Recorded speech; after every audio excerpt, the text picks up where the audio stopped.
There are quite a few nighttime signs of diabetes that you should know about, and it's very important to recognize what your body's trying to tell you because so many people ignore these signs and they end up having more damage with their organs, especially the kidneys. The first one is getting up frequently at night, urinating. This is called nocturia. So you have too much sugar in your blood, and the kidneys filter the blood, and the body is naturally trying to get rid of this excess sugar because it's toxic.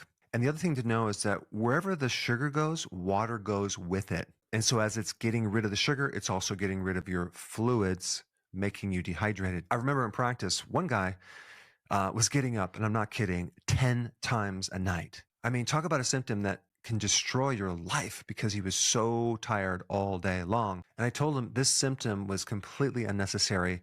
We told him what to do, which I'm going to tell you what to do. And this advice corrected the problem within 3 days, and he was able to sleep through the night from there on out. And so this leads us with the number 2, which is excessive thirst. Now, of course, being a diabetic, you're going to be dehydrated. So you're going to constantly need water to hydrate yourself. But the other thing to realize is that when you're a diabetic or you have high sugar, you're also naturally going to retain sodium. And so if your body's going to hold this salt, it's also going to need more water. And so you have this feedback loop where you're drinking all this water, you're urinating excessively, which then creates dehydration, causes you to drink more, and this keeps going around and round and round. When you're getting rid of the water, you're also getting rid of potassium, magnesium, calcium, but for some reason you tend to retain more sodium.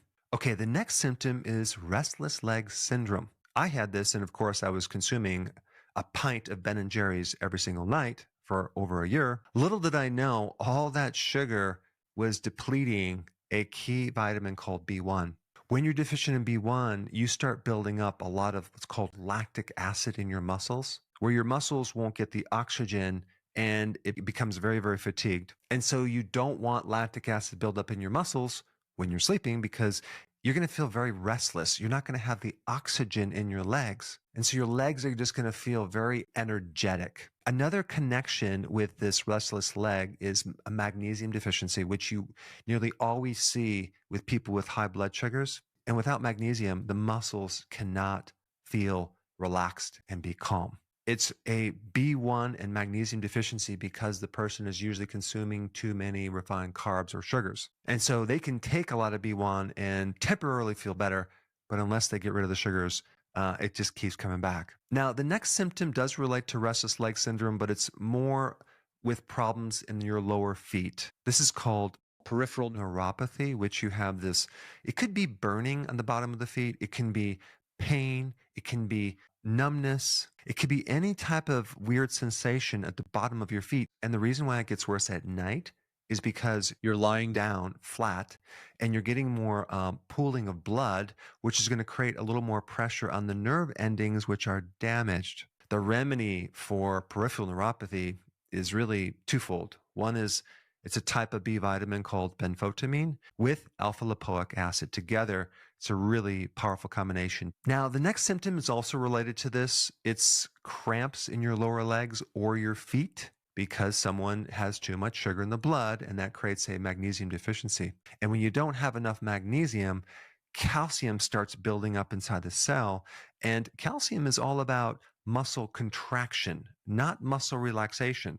Magnesium is more about muscle relaxation. So when you have this imbalance of not enough magnesium and too much calcium in the wrong place, you're going to get cramping in your lower legs or feet. The type of magnesium I would recommend is Magnesium Glycinate because it also helps you sleep at the same time.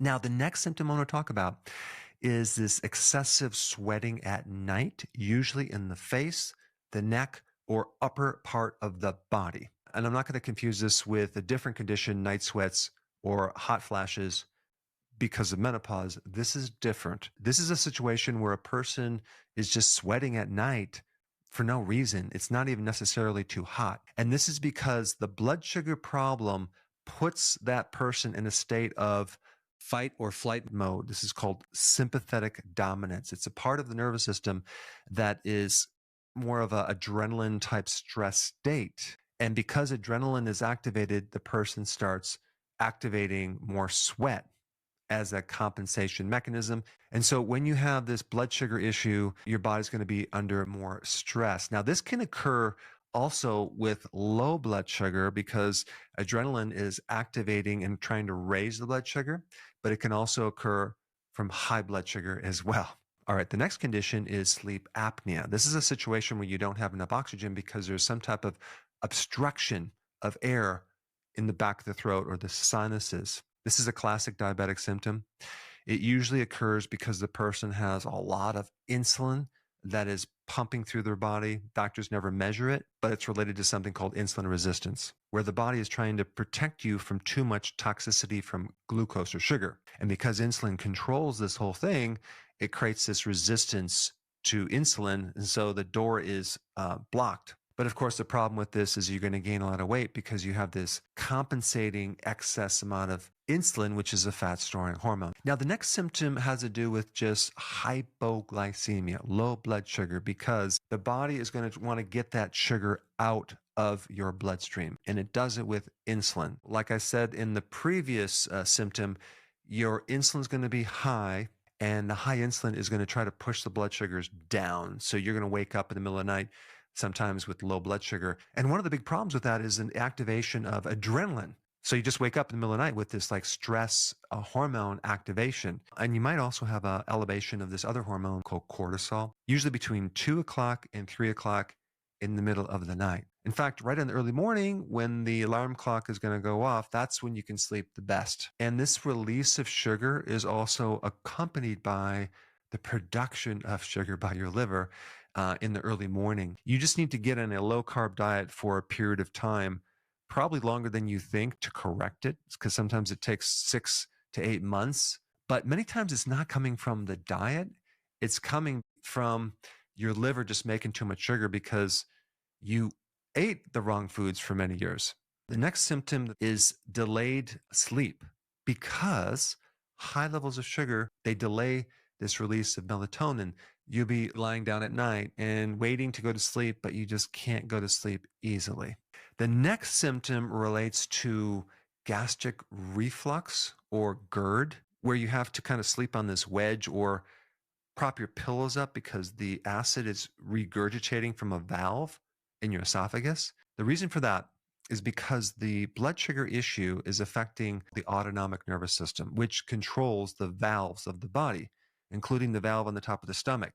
So we're getting this lack of control. I think a really good solution for that would be the low-carb ketogenic diet as a necessity, but also consuming 2 meals, the first meal in the morning, the second meal at lunch. Now, the reason that's going to help you is because you're getting maybe the same calories, but they're in the first part of the day, not the last part of the day, because your system is so slow. If you eat too late, things just kind of back up. The next symptom is either nightmares or very vivid dreams. Those are usually related to a neurotransmitter problem because you're very deficient in B1. One of the big things that deplete you of B1 is consuming too many carbs or even being a diabetic.